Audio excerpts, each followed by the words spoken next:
Welcome to the Modern Hippie podcast, where we'll be exploring all of my favorite boundary-pushing people and topics surrounding consciousness, psychedelics, mental performance, functional medicine, living in alignment, and so much more. I'm your host, Barrett Perlman, a former pro wakeboarder turned body worker, energy healer, and well, a modern hippie.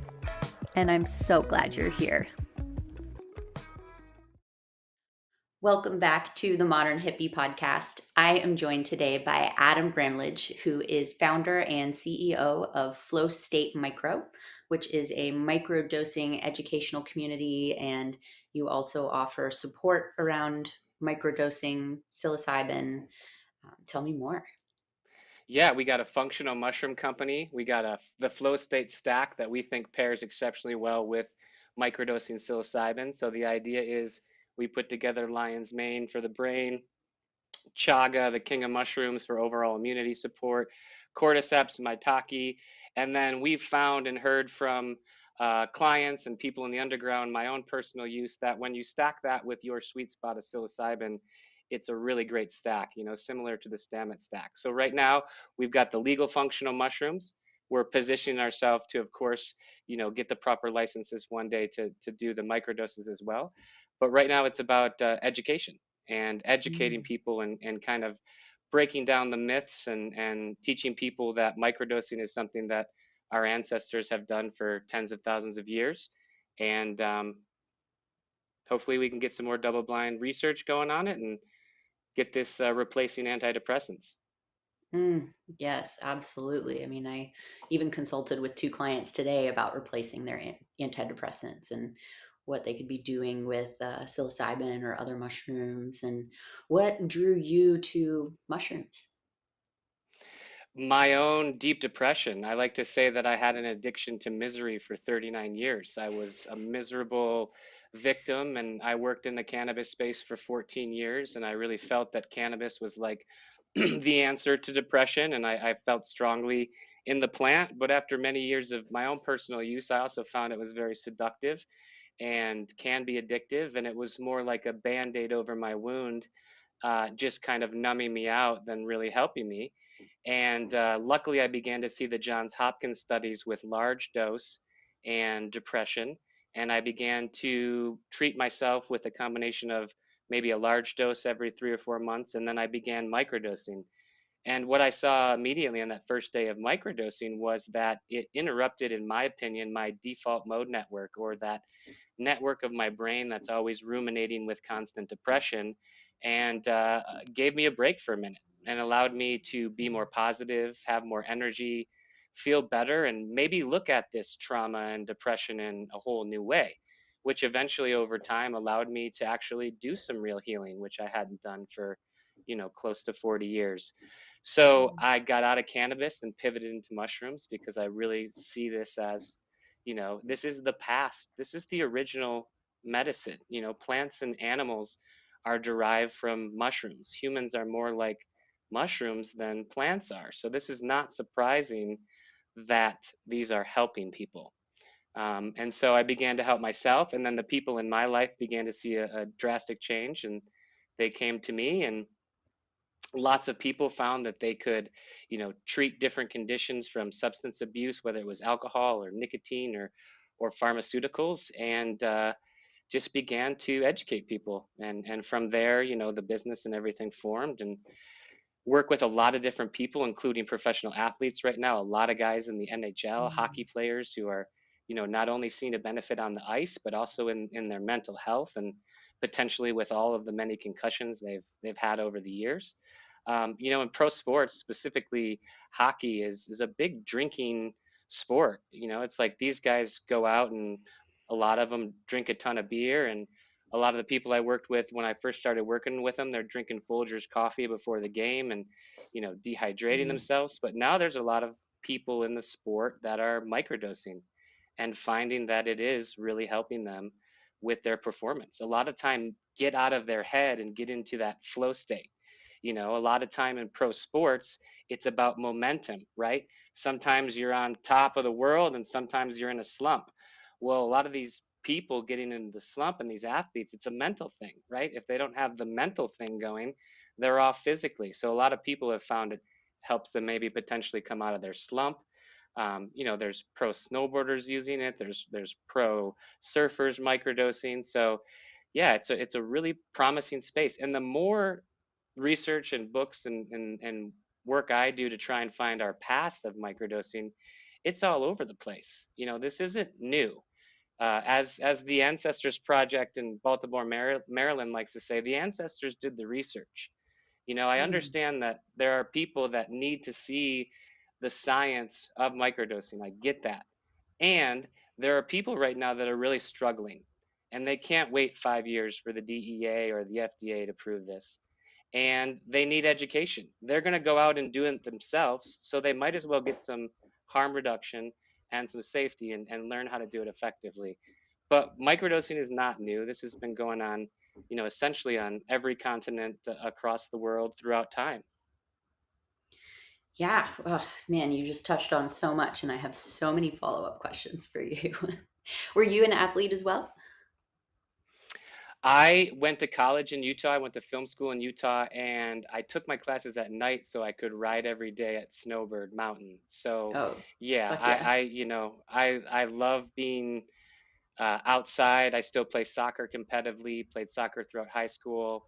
So, yeah, I think of myself as an athlete, and part of what helped me get out of my depression was the mushrooms were a motivator, and they reminded me that I was an athlete and that my joy Mm, came from being in shape and moving my body, and got me in touch with our hunter gatherer roots and how we were fit people who had to move every day and not sit in a desk chair in front of artificial lights for hours.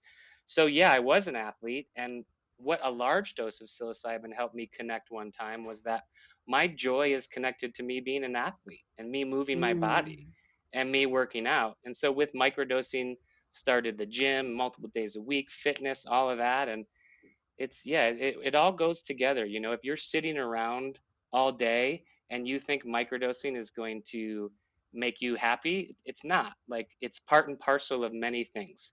You have to look at your diet, you have to look at what you're ingesting through the television and the cell phone, and there's so many different things. absolutely. Yeah. I was a professional wakeboarder, so hence why I was kind of asking that one. And I also still work with a lot of people, especially BMX riders and skateboarders who've hit their heads a lot.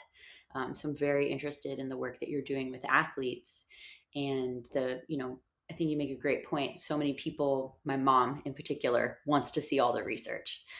She's very much like it has to be legalized, and until then, but she's starting to be like, I watched a TED talk, and maybe you're onto something. And I'm like, I know I'm onto something.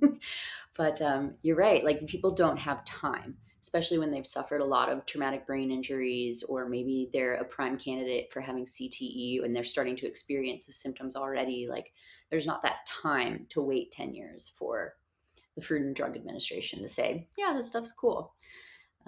And so, what has been your experience with getting athletes on like microdosing programs who were experiencing brain injury problems and concussions and um, yeah. My experience is that I start with one athlete on the team or one individual, and they see such benefits that they introduce me to the next individual. And so it's all word of mouth, but Mm, they just see a real benefit. There's not a lot of education. There is more these days. I shouldn't say that. Teams are spending more time on diet and trainers and everything, but athletes are still going out and drinking tons of alcohol, and they're being given tons of pain pills. Like, no one yeah. wants to talk about the pain medication that the athlete's given who's gotten a continuous concussion. And the Mm, reality is, there's not a lot of treatments for a brain injured individual once they've had that major brain trauma. We don't have a lot right now. And I think that there is potential for a combination of that large dose, a few times, combined with what's called the maintenance dose by Wisana, which is a company in the space of psilocybin and pharmaceuticals. Their idea is they're looking to try and treat brain injury and trauma with the combination of a large dose of psilocybin and then maintenance doses over a period of time, microdoses. What's interesting Mm. is that company was started by a former professional NHL hockey player who was a fighter who had a lot of brain injury, and he speaks in the first person about how much the combination of large doses and small doses has helped him. And he was suicidal. You know, he was moments Yeah. away from taking his life when another friend flew him out to Colorado and guided him through a large dose, and it changed everything. And now this individual is trying to change the world and figure out what they can do. So I have not suffered from major brain injury, so I can't speak to it personally. But what I can speak to is tons of athletes and clients who have seen huge benefits and continue to then introduce me to another brain injured athlete. Because the honest truth is, NFL, NHL, a lot of these leagues, even extreme sports, the people that own the league and the owners, they don't care about your brain or what happens to you when you retire. You know, you're just a Nope. dollar sign to them and the advertisers. And so it's time that all these leagues look into how they can take care of their athletes, not only while they're in their league, but when they retire as well. We know they Yeah. make enough money. And for all the people out there that, like your mother, who really believe in science, I'm really surprised that this isn't being talking about more in the media. But there was a report that came out a few weeks ago that antidepressants essentially don't work, and that they did a Mm. longitudinal study. They did a longitudinal study on antidepressants where they tested people with extreme depression who didn't get antidepressants for 2 years, and then they tested people with extreme depression who did get, and they were in the same place after 2 years. So Mm.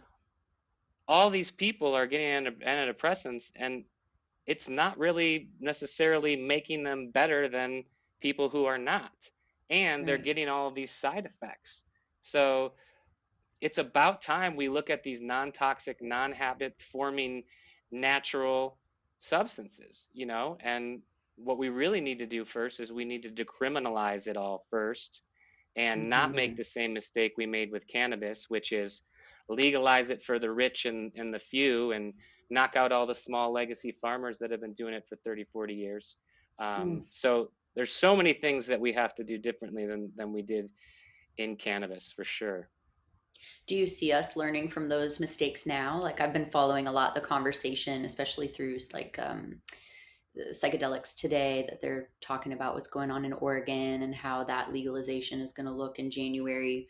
From what you've been hearing, does it sound like we're preparing to walk a better path than we did with cannabis?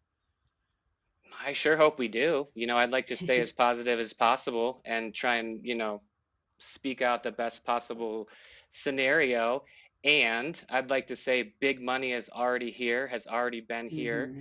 Lots of people from cannabis who lost money are shifting into psychedelics. And there's as many people with bad intentions as there are with good intentions here. So we need Mm. to be really, really careful with how we do this. We don't necessarily need to rush it out. We need to really think how we're going to do this and how we don't make the same mistakes. The first thing we could do is just work on decriminalizing it, right? And if we Yeah. stopped arresting people for small time possession, and if we gave people the opportunity to gather and grow it and do their own ceremonies, those people that cannot afford to pay for the $3,000 MDMA treatment or the $2,500 mushroom retreat in Topanga Canyon can do it on their own, and they cannot worry about being arrested in the meantime. So it's Hmm. really about decriminalizing first before we talk about legalizing at all. Mm. Yeah, that's a very important part of having that access. That's a lot of people I run into as well, where I'm like, well, you can come to me for ceremony, or I can set you up with a package and you can kind of do it yourself at home, and we can talk before, we can talk after, and see what that's going to end up looking like. Um, yeah, what a fun time to be in psychedelics. And it's also mind-blowing to me that there's so many people with ill intentions in this space, because I just want to be like, have you ever even taken mushrooms? Like, did you not have your heart open? Did you not find a connection to source, a connection to energy, that you could now somehow find yourself in the world showing up with ill intentions around this? It's like mind-boggling to me. But I, was one of those people where mushrooms saved my life. And I was suicidal. And at a time I was getting ready to commit suicide, I was like, I got these mushrooms. I guess I'll just eat them and see if anything changes. And if not, goodbye world. And if so, sweet. And had my spiritual awakening that night, and everything changed. And so I'm so passionate about sharing that message and sharing the mycelium. And once you get tapped in, you had mentioned, we have more in common with mushrooms than we do with plants, and I'm seeing that all over the place. Like, so I am just coming off of 4 nights of ayahuasca in the Amazon, and towards the end, the last ceremony of that trip, um, the mycelium really kind of showed me my place in all of it and sharing the message. And it's been fascinating because as I came back to cell phone reception, many of the people who came up that night on my radar had already reached out to me by the time I turned my phone on.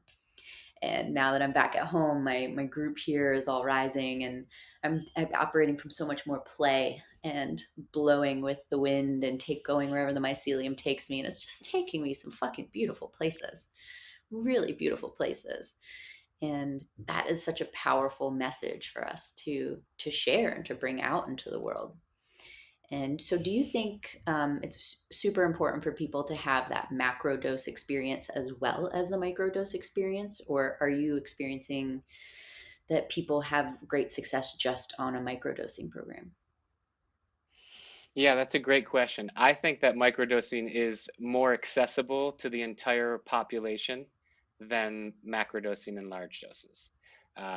For example, one of my favorite clients in microdosing is my own mother. She's 73 years old. Mm, She was an emergency room nurse, and I'm not sure that she is into a large dose experience. That's a little bit too scary for her. She mm, lived through the 60s, but she, wasn't part of the hippie revolution. So that's not as accessible to someone like my mother. But microdosing, in the first day, her report was that it helped to remove her crippling anxiety.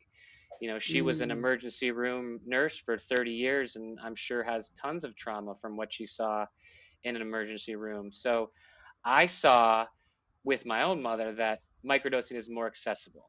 Now, it's important to note for anyone that's new that a large dose and a microdose is very, very different, right? yeah. On a microdose, you're not going to, have your ego dissolve and go to other realms, maybe talk to your ancestors, maybe have the insight into that really, really deep trauma you haven't felt or thought about in years. That's large dose, right? Small dose microdosing is very different. I like to think of it more as a non-toxic, non-habit forming antidepressant that already has days off built into the protocol, right? It's not something that Hmm. anyone's taking 7 days a week, which is different from an antidepressant or a pharmaceutical. So Real that's quick, so that's just to interject there, real quick though, are you more of a believer in 2 days on, 2 days off, or 5 days on, 2 days off? well, that's just it. There's no one protocol for anyone. Just like there's no one dosage for anyone. Maybe 90 milligrams of psilocybin is my microdose. Maybe 150 milligrams is your microdose. We don't know that Mm, until you experiment and you figure that out. Now, when it comes to protocols, there's three main protocols. There's the Fadiman protocol for microdosing. That's probably the most popular. That's 1 day on, 2 days off. Then there's the Paul Stamets protocol, which is 5 days on, 2 days off, or 4 days on, 3 days off.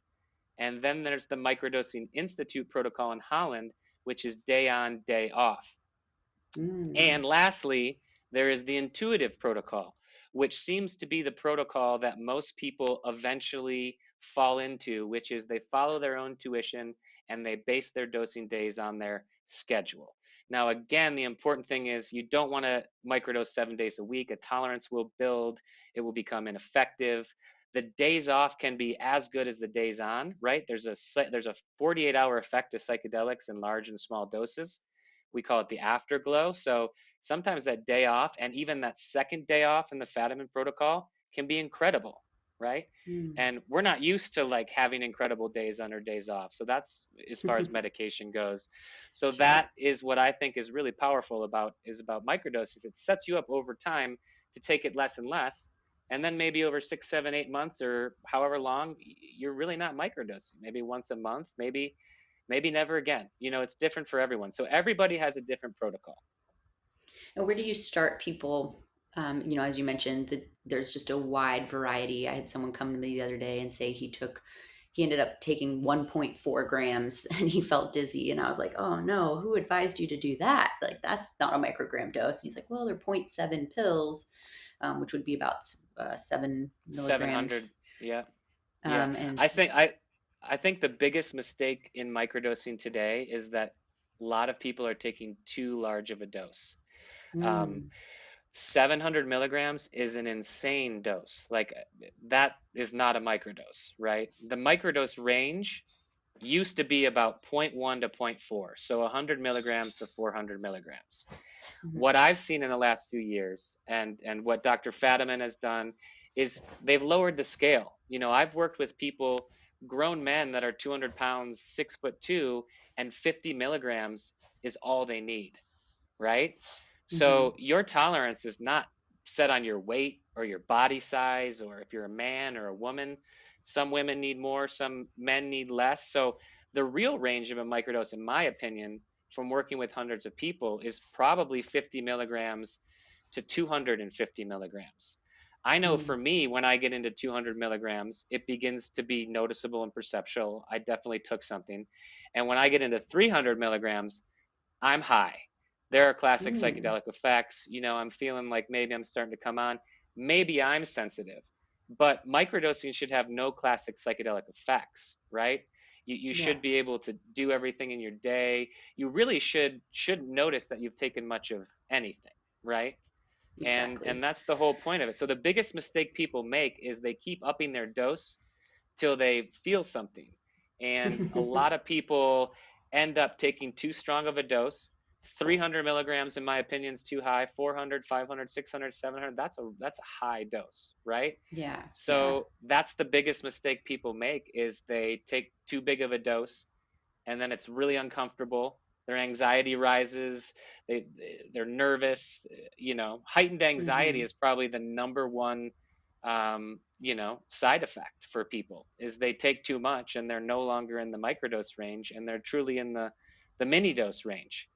Right. So it's really about teaching people that I can tell you 100 milligrams works, but you got to try it. You got to have your journal. You got to say, okay, Monday I tried 100 milligrams, didn't notice anything. Tuesday I tried 125 milligrams, heightened sense of emotions and feelings. Okay, maybe I go back down to 100 and try that for a week or a month. And we really like to suggest that once people find their sweet spot, that they commit to a full month. That microdosing is really subtle. It's small changes. It's not like the Mhm. large dose, right? You asked earlier, do I think everybody needs a large dose? I think anyone that feels called and is safe mentally, doesn't have anything like schizophrenia in the family, or anything that could be Right. triggered by the substance, and they're supported by, a guide. I think everybody should have that large dose experience in a safe set and setting, and get connected to the mushrooms on that level. Absolutely. And when I did, which reminded me of, you mentioned that mushrooms saved your life. The mushroom said to me at one point, I was like, I'm a depressed 39-year-old man. I don't even know what Mm. makes me happy. And they're like, what made you happy as a kid? And I was like, oh, fuck. Riding a bike, playing outside, being athletic. And they just kind of laughed at me, and they're like, do that. Go find your joy. And I think, you mentioned like you were on the verge of suicide. You took a large dose and it changed everything. In the Mhm. right set and setting, the large dose can do something that the microdose cannot do. And let's be really clear about that, right? Okay. They're two totally different Absolutely. things. Absolutely. And I love that the mushrooms told you that to get back to what you did as a child. I was explaining to one of my friends today this reinstilled sense of play that's overcome me since this last week with ayahuasca. And she's like, can you just describe play? Like, are you sexually touching everybody around you? And I'm like, no. No, I was like, I'm more like a lion cub. Like, think of how baby animals play. Like, that's what I'm showing up and doing with everyone around me. And it's given me, I normally have not been very into children. And now I feel like this deep desire to like play with children. And it's like I want to do all those things. I want to go ride my bike. I want to go sit outside. I surf every day. So I'm out in the water and like I want to swim around and I want to see the dolphins who have not come to greet me yet since I've been home. And I think all those things are just, they're so beautiful and re-tapping back into nature, re-tapping back into our essence, getting out of that work mode all the time because that's not what life was designed for. It's just what we've pushed on top of it. And especially Western society, especially America, it's like, Jesus, let's work and then figure out how to relax and play later. And a lot of the rest of the world really likes to play and they plan their work around it. Like it's not something they sacrifice. And so Yeah, that's we stopped playing, and I'm about to turn 44. I think a lot of men my age give up after 30 or whatever, and just stop thinking that they can be in shape and stop thinking that they can be mm, healthy. And mm-hmm. I think the quickest way to ending the mental health crisis isn't necessarily having everybody microdose or eat large doses of mushrooms. It's having everybody get off their ass, stop eating horrible food, and get outside and connect with nature and move their body. If you don't Mm-hmm. move your body, you can't be happy. It's as simple as that. And that was something that Mm-hmm. mushrooms really showed me is it's like you got to move your body. You got to be fit. And so again, these mushrooms for a lot of people, whether it's small or large doses, it connects you again to nature. Probably for Mm-hmm. the first time for a lot of people since they were a child. For Mm-hmm. me, it was like I saw myself climbing trees as a kid and how much fun we have. And it's like we get into being adults and we get locked into debt slavery and college loans and bills, and we stop playing, right? And Mm-hmm. so psychedelics for adults like me, dads like me, parents like me, it reconnects them to that childlike wonder again. And there's a growing movement of moms and dads that are microdosing, and it's life changing you know and it's like there are some people that are like, mom's eating 50 milligrams of mushrooms is the most dangerous thing I've ever heard. And I'm like, I think the wine club that happens 90% of this country is the most Mm-hmm. dangerous thing for our children and our future, is the fact that this Absolutely. country and this world supports alcohol. Alcohol is the biggest disease on this planet. It destroys so many lives. It's allowed at all of our events, all of our Mm-hmm. celebrations, all of our parties. I was at a Mm-hmm. concert last night. I don't drink, and I was on what we will call a museum or a concert dose, maybe around Mm. 250, 300 milligrams, feeling really good. And I had this moment of watching this very drunk individual just stumbling up, and then they just spilled a beer everywhere. And I just had this moment where the mushrooms were like, that's how they want you. That's how they want you. They all want you drunk, overweight, bad judgment, saying stupid Mm-hmm. shit, abusing people, being violent. It's alcohol. They used to call it spirits. It distills your spirit. It steals your Ugh, essence. So one of the God, what an biggest things when analogy. I'm one of the biggest things when I'm working with clients, when that first talk and I'm finding out what their medications are, what they're on, is it's like, do you drink alcohol? Okay, well, we're going to stop that. And it's Mm. amazing. And so when people come at me about moms that are going to take 50 milligrams of mushroom and fall in love with their children again and play with them instead of freak out at Timmy because he spilled his milk, I'm like, what about alcohol? Like, how many Mm-hmm. DUIs and deaths are there a year? How many domestic violence incidents are there a year? Yet Miller Lite and Budweiser get to, sponsor all these events. And the other thing Yep. that's wrong with this country is we're allowed to advertise pharmaceuticals on the television. We're one of only two nations in the entire world. And it's like Mm-hmm. anytime I'm near a TV, 3 out of the 5 commercials are a pharmaceutical, which the last 20 seconds are all the side effects, right? And they're horrible. They're always And they're horrible. horrible. And the last one is like, you might die from this pill, but it might give you help from this condition. And it's like, we have to redo our whole medical system. We really have to. And I've been attacked recently in this space because I'm not a medical doctor and these haven't gone through Mm. clinical trials. But again, medical science, clinical trials, that's the last 100, 150, 200 years of medicine. Right. What about Chinese medicine, traditional Chinese medicine that's thousands of years old, that's used mushrooms? What about, all these different. Modern medicine is new and modern medicine is flawed. And the more you look Yep. into it, you see that it's corporations are sponsoring the studies so that, so I don't want to Hmm. get too deep into it, but I really feel like we need to get back to natural plant and fungi medicines. Absolutely. And I am the daughter of a doctor and a nurse of traditional medicine. And so I'm sure you can imagine the conversations I'm having in my home around it. But, my belief system has really shifted to Western medicine is great if you're about to die and you need someone to go in and sew you up or remove something or like stitch you and save your life. Great. The rest of it, I mean, you want to discount thousands of years of Ayurvedic medicine. One time I cured myself of strep throat through Ayurveda. And my mom, who was an operating room nurse, was like, there's just absolutely no way you could have done that. There's no way. There's no way to cure strep without antibiotics and steroids.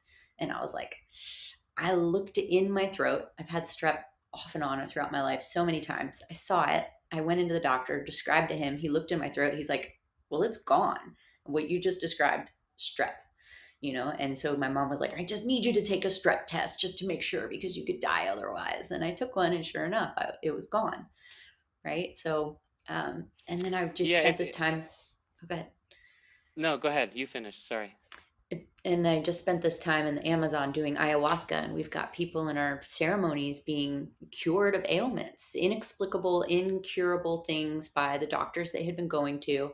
And a guy straight up told his doctor, like, well, I'm going to the Amazon and I'm going to do ayahuasca and I'm going to come back and let's retest me and see how everything goes. So I look forward to hearing about his test results. But the changes he was having in the 5 days that we were there was already profound enough. And Yeah, I mean, let's be real. All you have to do is check out Dope Sick on Hulu, and if you haven't seen Dope Sick on Hulu, check it Mm. out. But it's the true story about the Sackler family, and they're the family that started OxyContin, and they Oh faked all boy. kinds of studies, and they lied to doctors, and they essentially created the opiate epidemic in our country that we're suffering from now. They made billions of dollars. When finally the government found out they faked all their studies, they went bankrupt. They didn't lose any of their money. They got to keep their billions, and they took thousands and thousands of lives across the country and created this opiate epidemic. So there Hmm. is so much money in American medicine, and doctors, they don't learn anything about nutrition or traditional medicine in medical school. They might get 1 4-hour class, I've heard, or something. Doctors Hmm. are taught by the pharmaceutical companies to give pills most of the time, especially when it comes to depression and mental health. And I'm not Yeah. saying all doctors, I'm sure there's tons of good doctors out here, but a lot of people that come to me and are overprescribed and polydrugged, they go to their doctor and they say, I don't feel better. And rather than the doctors, try to get to the root of what's going on, they say, try this new drug or try 10 more milligrams of this drug. And it's like, we need to get back to modern medicine treating the root of the problem, right? And Hmm. not just throwing pills at something. Absolutely. And so your company also deals in non-psilocybin mushrooms. What are those products and how did you create them? So it's essentially, we call it the flow state stack, but it's the stack of lion's mane, chaga, cordyceps, and maitake. This was actually a blend that came to me within a large dose mushroom journey. Uh, Mm. so sort of guided to it, but I find that all four of those mushrooms do something unique, specifically for the athletic performance. I like to call it a performance blend. But the lion's mane, in rat studies has shown to create neurogenesis and improve neuroplasticity. That's the growth of new brain center or brain neurons and pathways in the brain. Hmm. Chaga, again, has over 215 phytonutrients. It's referred to as the king of mushrooms. That's more phytonutrients than acai berries, goji berries. So chaga is a superfood in and of itself. So to stack that with lion's mane for the brain, chaga for the whole system, then you add cordyceps. I think cordyceps is the mushroom that I am the most excited about. I think cordyceps is going to just be huge around the world. but specifically, excuse me, within this athletic and performance community. It's said to increase oxygen in the lungs. It's said to give a stimulant like effect throughout the day where there's no crash of coffee. There's stories Mm, of a Chinese Olympic team that shaved like 3 or 4 minutes off the world record time by using 4 grams of cordyceps a day. So, cordyceps is a mushroom that lots of athletes have been using quietly and seen to benefit from. So, think of cordyceps as like coffee throughout the day where there's no crash, right? So mm. cordyceps is a mushroom, and then maitake is a stress reliever, as is cordyceps, as is chaga, as well as immunity support. So you're getting immunity support, you're getting brain support, and I just think that if you had to take 4 mushrooms, those are maybe the most important ones for performance. And would you say that's something you should take right out of bed in the morning, or can you take it in the afternoon? Yeah, that's thinking of like a natural vitamin. So that's something I would start my day with because even with the lion's mane, chaga, cordyceps, there can be a feeling of an energy boost. So for me, it's something I wake up and start my day with, and then I go and train. And it's something that I see really enhances training, helps with my running as well, all of that good stuff. Mm, I love it. And something you were telling me about before we hit record on this interview is sort of the history of psychedelics and how animals discovered that for us. Can you give me some examples of how the animal kingdom were demonstrating to us that this shit is real, that this is what's happening in these different plants? Yeah, I mean, I think it was the mushrooms that have really helped me to just become fascinated with human evolution and all the things that happened tens of thousands of years ago, long before organized religion and society. And it's just fascinating. The more I look into it, the more that I see that there's essentially ancient use of psychedelics throughout this planet on almost every continent. What I really Mhm. wanted to find out is could I find references to ancient microdosing throughout the world? And what's amazing is I found all kinds. So the Aboriginals in Australia, they're said to have left Africa 50 to 70,000 years ago, right? So that's considered the oldest population still on the planet. And I Mhm. found that they microdose something called paturi, which is essentially the datura plant, which some people call the devil's weed. Datura is very, very, very dangerous in large doses. It's not for Mm. people to take, but clearly, I found multiple documented reports, even up to 200, 300 years ago, that they used this to suppress hunger, to give them extra stimulant like effect and stamina, and to improve their hunting. Now, what's fascinating about that is Terence McKenna was the first to hypothesize about the stoned ape hypothesis, right? And that whole Mhm. idea fascinates me. I like the idea. I'm biased, but I think there's a direct relation between the Aboriginals and the potential stoned ape hypothesis in Africa. What's interesting, though, in my research is there is an extended history of animals introducing us to psychedelic plants, roots, and fungi. And I believe, not only were we tracking cattle in the Fertile Nile Valley and finding mushrooms in their scat and learning about it that way, I think we were also watching animals to learn which plants to eat and which plants to not. And there's a fascinating book out there called Intoxication by Ronald K. Siegel. I recommend checking that out to just about anyone. But I learned that there's Aboriginal history. I learned that the Takano Indians of the Amazon saw jaguars eating Banisterius capi vine, and that they began to microdose Banisterius capi because they believed it gave them jaguar eyes. They believed it dilates their pupils and allows them to see better at night. And what's Mm. amazing is whether it's Australia, the potential for the stoned ape theory, or Mexico and the Amazon, all of these indigenous tribes have used some sort of psychedelic plant in small doses uh, for stimulant-like effects and to suppress appetite and to make them better hunters. It's pretty impressive. And that's a huge testament to what these can do for athletic performance now in humans. And it's just profound stuff.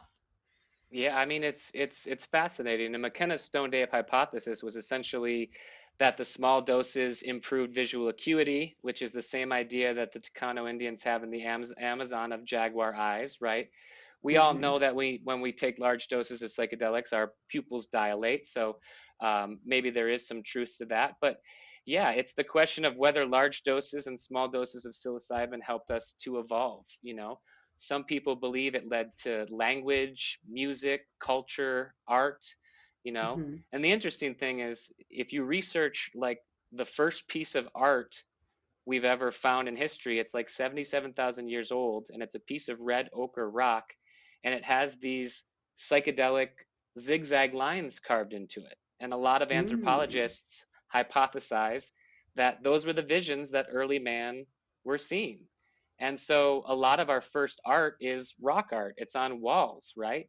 And Yeah. we have a cave painting in Algiers from 9,000, 10,000 years ago of a beheaded mushroom shaman. And there are a lot of people that believe this was the original first religion. Thousands of years before Christianity or any of these other organized religions was a feminine-led mushroom cult that thrived in Mm. the fertile Nile Valley. And even the U.S. Forest Service has said that this cave painting is the oldest known documented use of psilocybin mushroom use amongst humans in the world. So psilocybin mushroom use outdates Christianity by like 6 or 7 thousand years. Isn't that insane? I mean, I know too when they came as trying to be the saviors of Christ and going around the world instigating and pushing the religion upon people, they didn't like that other people were having their own experiences with God. I mean, you can take these mushrooms and you can have your own experience and relationship with source, as I call it, or the universe or God. And that was like a huge no-no for organized religion. They were like, you have to come to us. We need to be in control, and they smashed things, they destroyed remnants, and but it was Yeah, all originally psychedelics. and there's an interesting history in the Spanish colonization of the Aztec lands is they were murdering and making the use of plant hallucinogens and fungi illegal for the local people. And at the same time, I found a report that Cortez was said to microdose his troops with peyote to help them hike long distances in their heavy steel armor.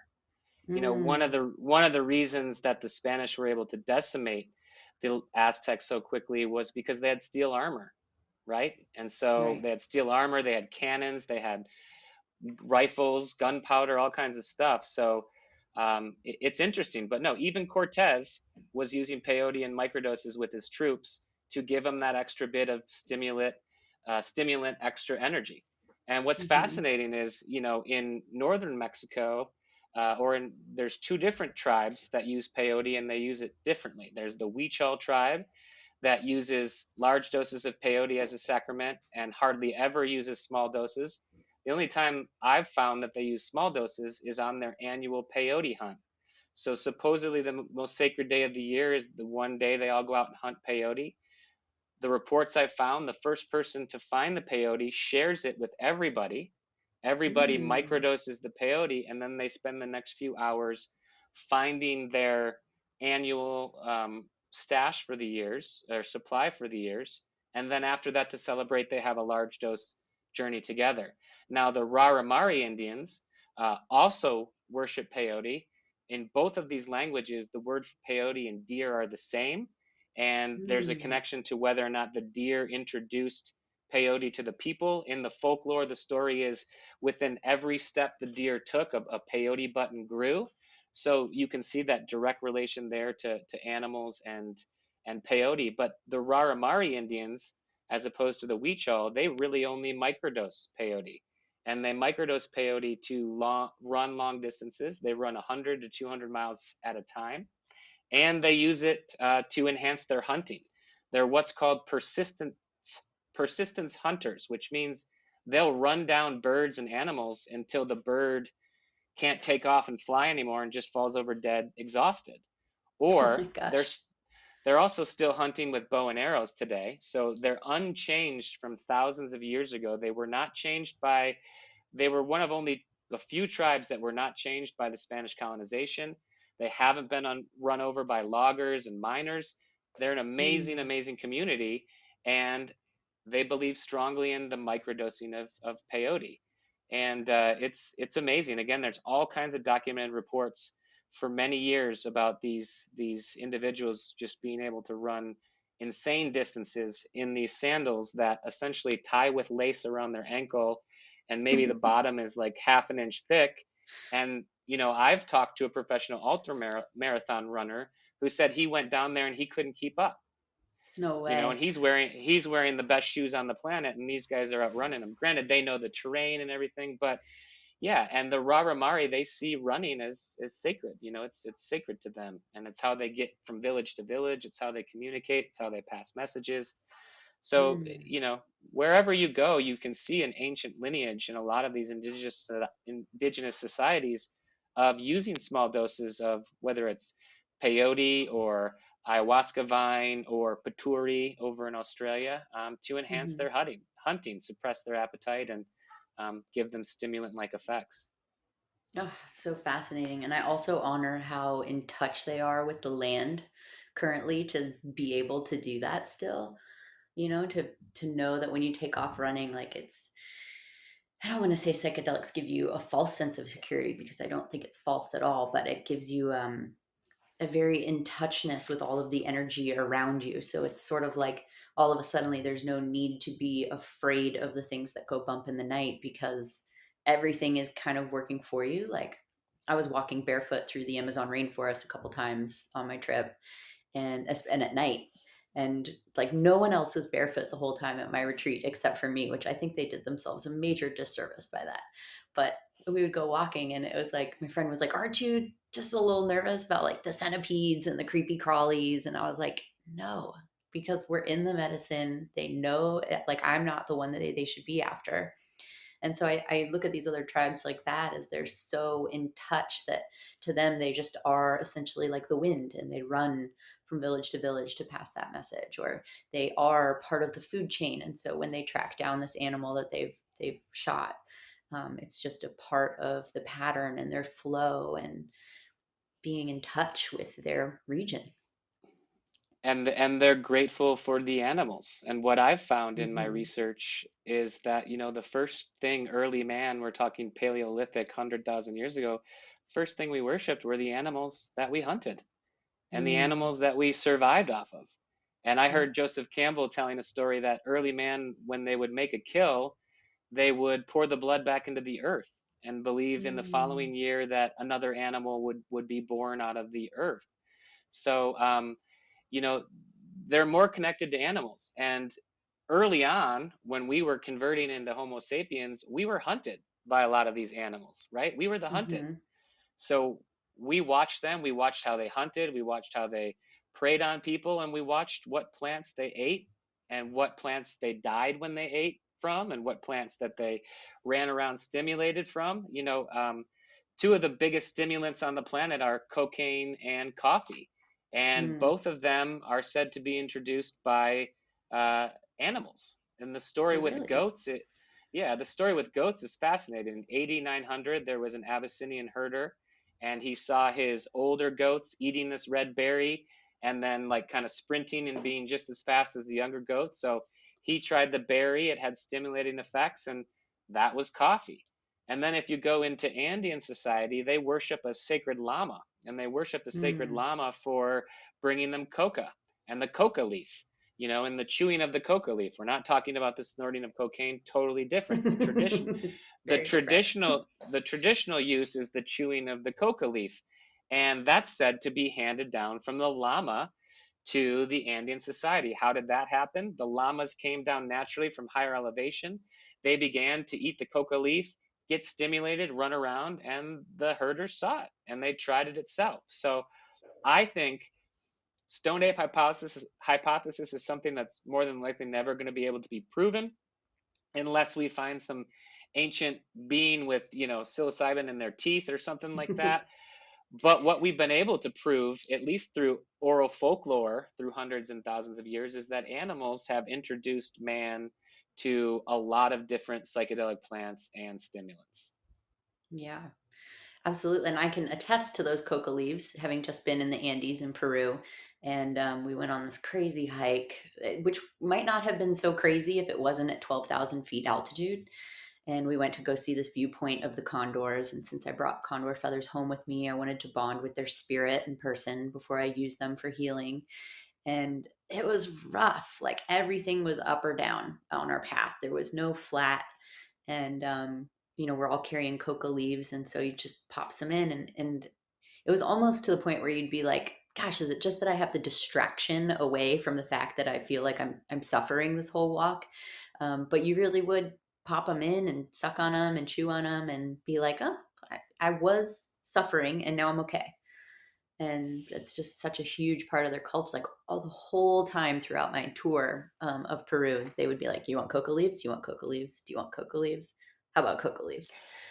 Yeah, I mean, I think that that is, microdosing coca. And for a lot of people, it is helping with the altitude sickness. I know when I go to Mm, Colorado, the altitude hits me hard.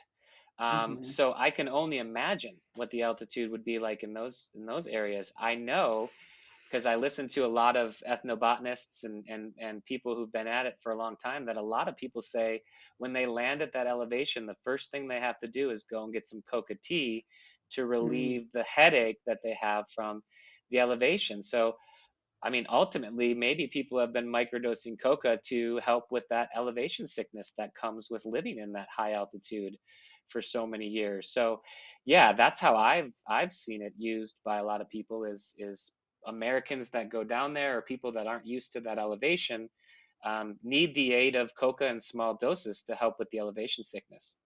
yeah, and it's brilliant. They put it in everything. There's coca candy. Was fond of that. I ended up buying some coca leaves dipped in chocolate, and those were my wild favorite. And I couldn't find those again. And they've got the tea, and they've got them in quinoa bars, and they're just like shoving coca down your throat all the time. And that's not us saying that everyone should just take coca all the time. And again, coca is very No. different than cocaine. But yeah, it's a part of society. And that is where America needs to get one day, is where we finally accept fungi, plants, Mm, vitamins, herbs as real medicine, right? It's a hmm. complete sham that these aren't accepted as real medicine, and that our medical doctors can't give you the option of a functional mushroom as opposed to a antidepressant. And you Yep. go down to these Andean societies, it's a part of their culture. The sacred Hmm. Lama brought it to them as a gift to, ease anxiety, ease depression, help with fatigue. So we could really learn a lot from these animals and how they respect the planet and are really truly a part of it. We really could. Absolutely. And we could even learn from you. You're launching a program upcoming in November. Tell me what you're launching. Yeah, thanks for that. I'm launching the Microdosing Masterclass with psychedelics today. It launches November 15th. I think I have more than 10 guest teachers, including Mm, Dr. Jim Fadiman, who's kind of the father of the modern microdosing phenomenon that's going on today. He teaches for a full hour in his own words on, his history in microdosing as well as best practices. I'm teaching about all the stuff I shared with you today, the animal use, the indigenous use. Not only do I tell you all of this, I have the footnotes, I have the actual mm, quotes, I share with you the authors, I show with you where you can find everything. You get a live Q&A with Dr. Fadiman after the class launches on November 15th. We've got Laura Dawn coming on. She talks about microdosing ayahuasca, which has contraindications. mm, So people really need to check out that episode. And again, microdosing ayahuasca is not the ayahuasca brew, it's the Banisterius capi vine. So that's important to note. We've got Elizabeth Bast. She's coming on to talk about microdosing iboga, which seems to have the most contraindications out of any of these plants or fungi that are microdosed. And we talk about, the negatives. There are negatives. People dose wrong. People have heightened anxiety. We talk about the most current studies. We talk about the early LSD studies they did in the 1950s. We talk about Albert Hoffman microdosing. Most people don't know that he was said to microdose for the last decade or two of his life. He lived to mm. 102. He ended up Wow. saying to multiple people that he felt like microdosing was the most under-researched area of psychedelics, and that he Mm. presented to Sandoz that he felt like small doses could have been an antidepressant or even a replacement for Ritalin. Nowadays, I'm seeing people replace Adderall with microdosing and with mushrooms, and that's amazing to see as well. So Really? we learn about contraindications, we learn about what you can't take, we learn about best practices. And then what I think is different than most courses is we learn about the history. A lot of people aren't talking about how, indigenous cultures have used microdosing and macrodosing for thousands of years. So we dive in really deep. We've got early bird tickets right now till November 15th for $99, and then it's going to go up to $199. But there's, I think, more than 7 hours on microdosing information. We've got talks on microdosing for veterans, uh, microdosing in minerals. There's a lot of things that aren't talked about in psychedelics, which is there is mineral depletion when it comes to microdosing over time or taking large doses over time. So we have some Mm. amazing talks around that. And it's just really super, super comprehensive. Again, more than 7 hours on all the little different niches and best practices of microdosing. That sounds fantastic. You'll probably see me there. I'm Awesome. always Love to looking see you to, there.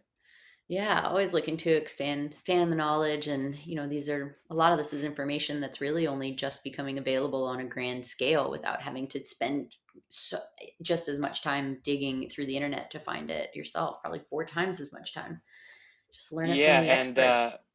and I'm excited about the online class, which is great, but I'm also excited. We're doing a weekend retreat at the Esalen Institute in Big Sur. This is January Mm. 13th to January 15th, 2023. Dr. Fatima and myself are co-leading a weekend at Esalen, and we are essentially helping to bring psychedelics back to the Esalen Institute, which was an early place where Tim Leary and Stan Groff and Dr. Fadiman were, Mm. talking about this movement and even experimenting. What's fascinating about bringing Dr. Fadiman back to Esalen after all these years is he was the first person ever to talk at Esalen back in the day. He gave the first talk, and it was on psychedelics. And now we're bringing him back in his 80s to present for a full weekend on microdosing, which is just Mm. super full circle and super beautiful. But no, this is really amazing because Dr. Fadiman's been in the psychedelic game for a long time. In the 60s, he did an amazing research study on large dose LSD and creative problem solving, and found that I think it was 40 out of 44 or 44 out of 48 professionals were able to solve their problems after 1 to 3 large doses of LSD. So he's a Mm. legend in the space, and he hasn't presented in public in 4 years since COVID. So we're really excited to bring him back to Esalen and to get to meet with people. And I'm excited too to hear from the community because there's so many people out there like you and other people who are helping people and learning. And that's what microdosing is. It's founded on citizen science, which is people trying it themselves and then reporting back what works and what doesn't work. And essentially that's what Dr. Fadiman's done the last 10, 12 years is collect people's individual reports. And that's how we found out it's helped people with shingles, Lyme's disease, all Mm. kinds of different things. So yeah, we're really Yeah. excited to be in person and bring psychedelics back to the Esalen Institute. Oh, I love that. What a beautiful journey and a wonderful testament to how everything always comes full circle. And yeah, it's interesting you say that how people have discovered it's been helpful for other things. And I had a friend I turned on to it for his son who has epilepsy. And it took him about a year of continuing to research it. But I'm like, hey, I'm hearing from other people that this has been really helpful for their epilepsy. And his son had grand mal seizures several times a year. And he finally got him on a microdosing protocol. And he's just like, I can't wait to share the results, because they're super profound. It's interesting, and I would probably guess he's using a small dose since it's Mm-hmm. a younger individual. And the interesting thing is nobody bats an eye at a doctor prescribing Adderall to a child. Um, and there are different options out there for things, and I'm so happy to hear that that's helping. It's not surprising at all. The amount of people Right. that are replacing Adderall with a natural mushroom, um, it's remarkable. Yeah. And it's interesting. I recently got off Adderall almost a year ago now, and was excited to see what that would do to my life. I was having problems sleeping always, and now I don't really have problems sleeping anymore. And I was shocked that by getting off of it, not much changed. Like my energy levels weren't crazy different. Now I take more naps, and that's okay. Took a nap right before our interview. It's perfect. And yeah, I'm really looking forward to helping other people get off Adderall as well, because boy, what that does every day to your brain is just very harmful. And there's other alternatives, and especially lighting it up with the mushrooms and the mycelium. It's just profound.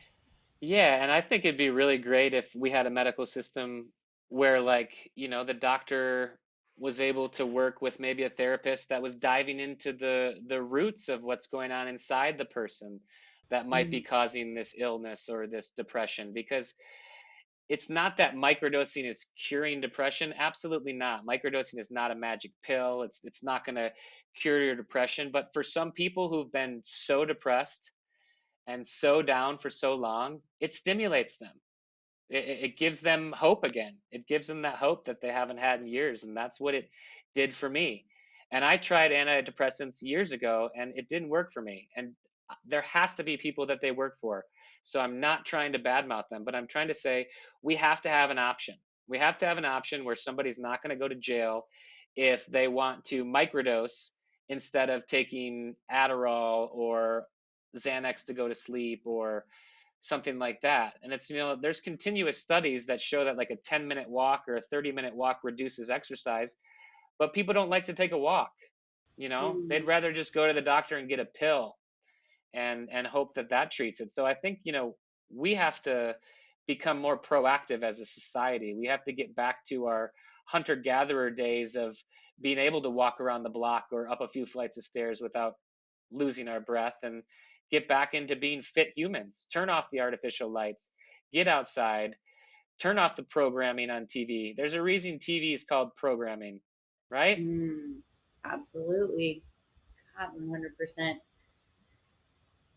And having, just been gone for a month, it's fantastic how great life has been without television, how great life was not even having a cell phone for an entire week.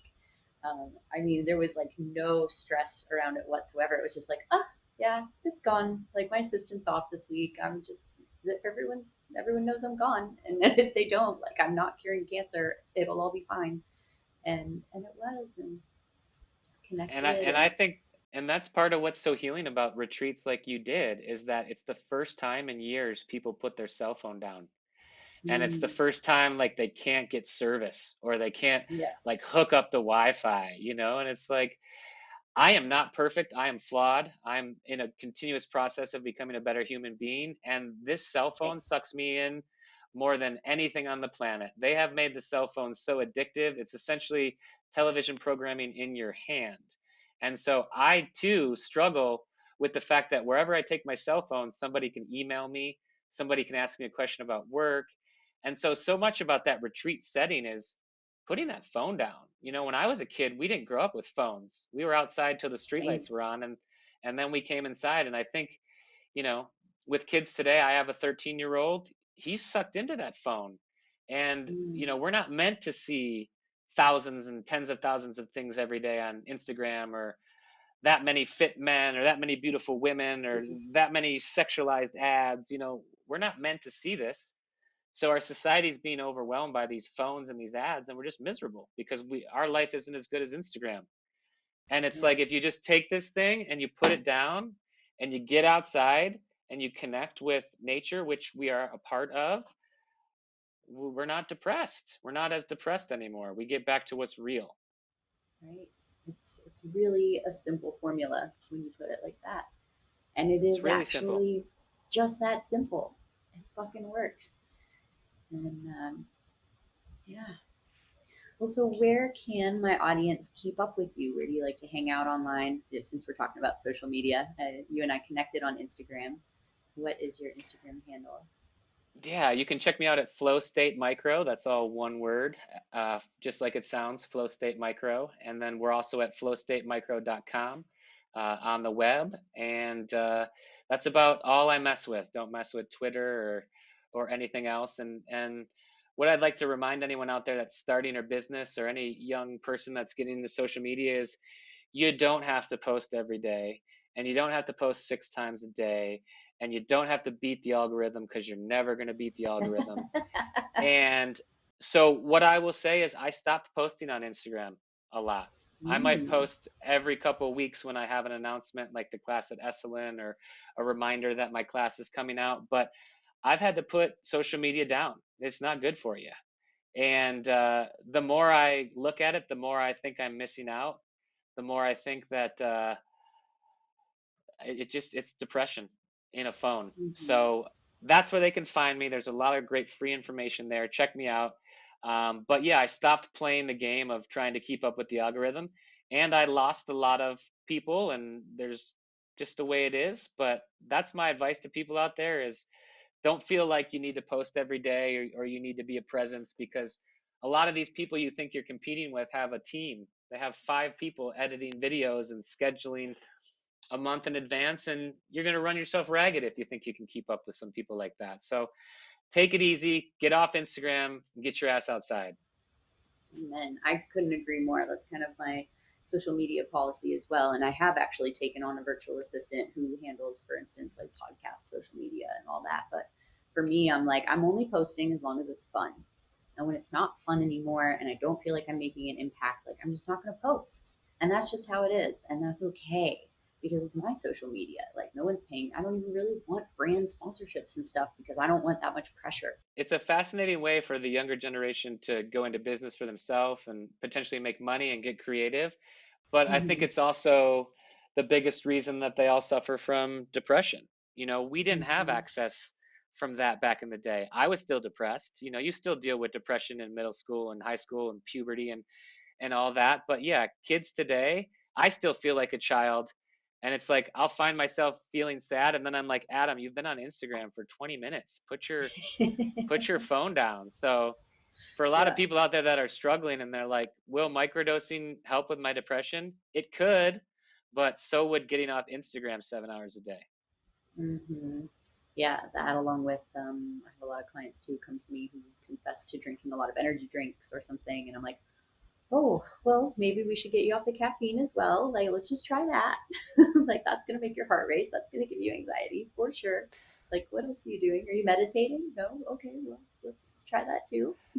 And the big one for me was sugar. It's like Mm. I found when I got depressed, it was like ice cold Coca-Cola, smoke some weed, some gummy bears.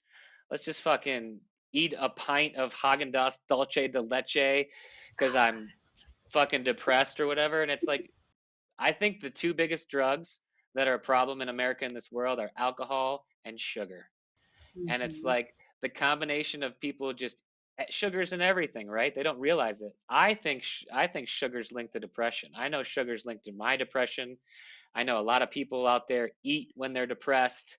But Mm-hmm. I saw a direct link with taking sugar out of my life and being a happier individual. So when I'm Mm-hmm. coaching a person with microdosing, there are so many elements of things that we add to their life. We take alcohol out of their life. We add exercise to their life. We add more water. We look at their diet. A lot of people join a gym for the first time.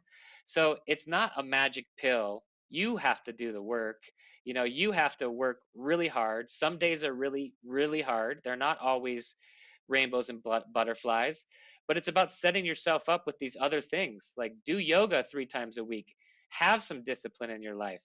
And that's what mushrooms brought in my life that cannabis didn't. Mushrooms brought discipline in my life. They showed me like how important discipline is, how important it is to get up and make your bed every day, how important it is to get up, and even though you don't want to work out, go to the gym, because who wants to work out? I don't want to work out. I hate running. Yeah. I hate taking a shower. I hate eating food, right? But these are all things we have to do. So You hate yeah, eating food. yeah, I don't know. I mean, it's weird. There's probably something connected to it. I Fucking don't love know. eating. Yeah. I love eating. I have a philosophy behind it. I feel like taste is the sense we use the least. And so when you eat, that's like the time you get to use taste. And so it's like I love good tasting food. I've just been getting off ice cream for the last year because man, could I slay a pint of ice cream in one sitting several times a week. And now I'm to the point where I'm like, okay, how about just like not processed sugars? So I'm doing like sliced fruit with peanut butter on top, with all like the fixins on top, but they're natural fixins. So it's like, pepitas and nuts and peanut butter and shredded coconut and cacao. And cacao's been actually a wonderful replacement for what I think I want from sugar. And getting that like stimulation and satisfaction and mood enhancement from cacao. Highly recommend Yeah, it to that's anyone who's amazing. interested. Food, big fan. And the last thing I'll say about food is, as a single dad for the last couple of years, I used to eat out a lot. And the other thing Mm, with getting sugar out of my life that changed my life was not eating out and getting all the seed oils that foods are cooked in, mm, and then preparing my own food and putting my energy into the food. And it's just been so life changing. And cooking for my kids, and like, that's life changing. And I'll never forget, I mm. heard a story where this Indian teacher guru started having visions of like wars and boats sinking and stuff like that. And then he asked his cook one day, "What are you doing while you're cooking my food?" And he said, "Oh, I've been reading the newspaper the last couple of days while I cook your food." Oh So no. it's like people don't realize that there's potentially even energy coming from the person preparing your food. And if Yeah. somebody's in a restaurant and they fucking hate their job, I don't know that good energy is coming into your food. So when I stopped eating out and started preparing my own food and putting my own energy into it, that was also life changing. So I think, depression and happiness is tied to our diet, our movement, our mental health, so many different things. Absolutely. Oh, well, this has just been a lovely conversation with you about so many of my favorite things. Thank you so much for joining me, and I look forward to sharing you on the platform with my listeners. And yeah, I appreciate it. Thank you so much. Thanks for having me on the platform, and thanks for being so brave and putting yourself out there in a space that is really ancient, but a lot of people believe is new. And it's about us, reminding people that the ancestors have done the research. We've been doing this for at least 10,000 years, and so thanks for having me. It was a pleasure, and I really appreciate you. Thank you. Thanks so much for listening. If you enjoyed this episode, please subscribe and review this podcast wherever you're listening. I'm so grateful to have you on this journey with me. Until next time.